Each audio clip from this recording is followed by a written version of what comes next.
Bookling, there you are.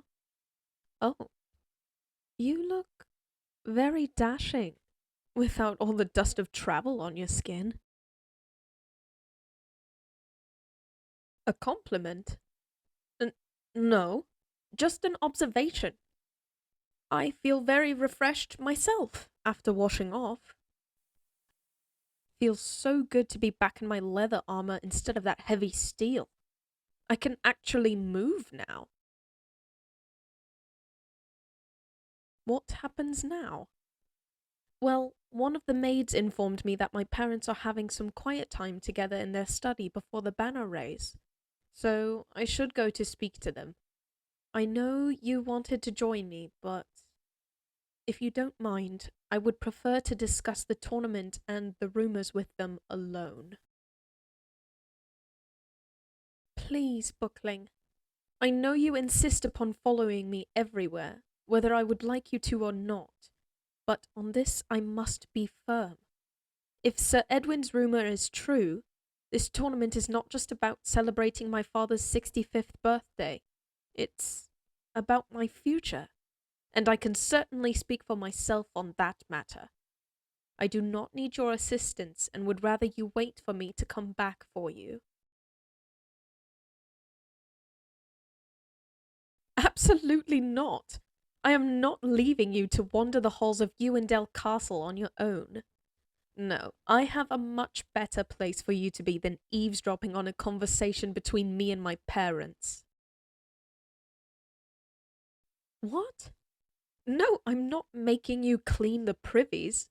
What sort of horrid person do you think I am? You're not a slave, Buckling, nor do we keep any here at Ewandale. You are my friend. Albeit an annoying one. Never mind. Just follow me. You'll see in a moment, Buckling. I think you'll like this surprise.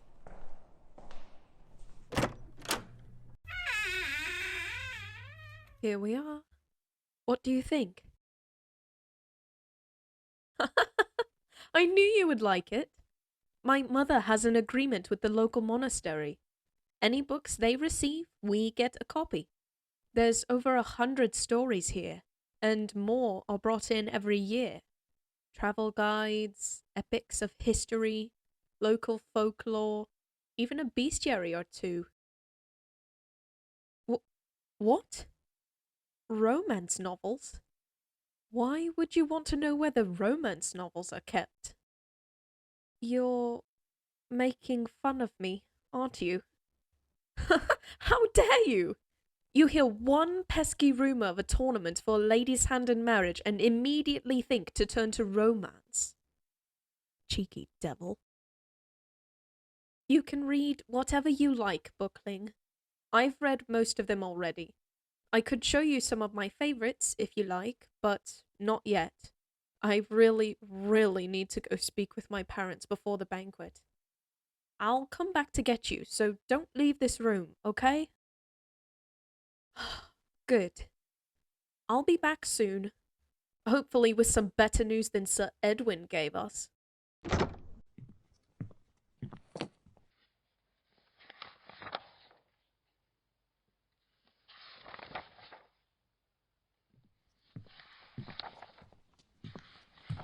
Who are you? You're not a member of staff, and tournament patrons are not permitted in the private library. State your purpose, intruder, before I call my personal guard. Isolde let you in? Impossible. She has not yet returned from her travels. She... what? Well, that would explain Sir Edwin's suddenly chipper mood when he passed me in the hall earlier. So she has returned already. That girl.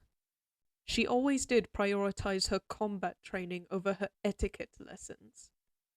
It's only proper she should have come to see her parents first, right? And yet... She tried on new armor, didn't she? Of course she did. I would not be her mother if I did not know her well. Whilst your formality is endearing, it is unnecessary. We are the only two here. What is your name, stranger, so that I don't have to call you intruder again? Indeed. Any relation to the— Mother, what are you doing in here? Your handmaid said you were in the study with father. And I was, Isolde. Your father and I were reflecting on some of his old adventures, and I thought it would be wise to write them down so we may pass them on. You can tell your children of their grandfather's deeds in the future. If I have children, perhaps. Do not take that tone with me, young lady. I will not see you spend the rest of your years alone. Of course you should wed and have children of your own. Just who are you to my daughter? A friend, mother. A trusted friend. Trusted friend or not, your future is not a topic to be discussed outside of the family. Go to the study, Isolde. Your father and I will speak with you there in private. You seem to be comfortable enough discussing it without my presence. Why should Bookling's presence matter at all? Besides, the castle staff have already let the rumors spread like wildfire. What is this nonsense going about that my hand is the prize for the tournament? It must be some sort of joke. Your lord father is inclined to a decent practical joke, as you know. But this time we are serious, Isolde.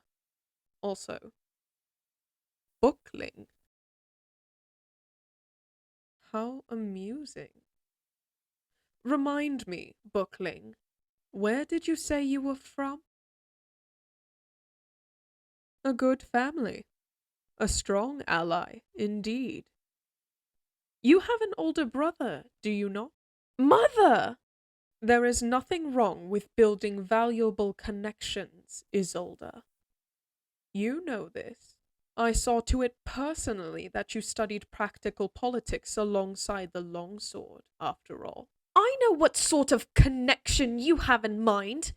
What is this obsession with my marriage all of a sudden? I'm perfectly fine on my own, nor do I have any desire to join in your politics. Your father and I do not wish for you to spend your days on your own, Isolde. It is high time we found a betrothal for you. Why, when I was your age, I had already been engaged to be married for several months. Not to father. Yes, my mother was actually engaged to some other viscount or baron, and my father was assigned by the king to escort her to the baron's castle. She was veiled, of course, as is tradition, but my father caught a glimpse of her and was so enamored he stole her carriage away and— Silence, Isolde! Go to the study at once. We will not argue this here, nor will I have our family's history brought before an outsider. As for you, Bookling, please leave the library. One of my handmaidens will show you to your room, that you may stay for the tournament. Of course you may stay in the keep. My daughter may have forgotten her manners, and she may be tiptoeing my every nerve at the moment. But she has said you are a friend, and I will treat you as such. Now, respectfully, please get out of my sight. Go, Bookling. I will look for you after.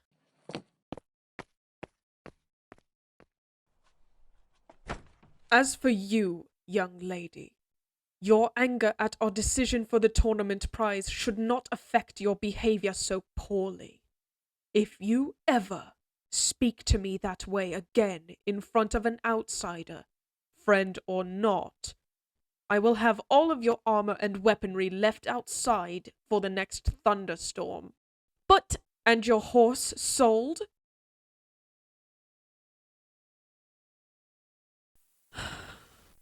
I am sorry, Mother.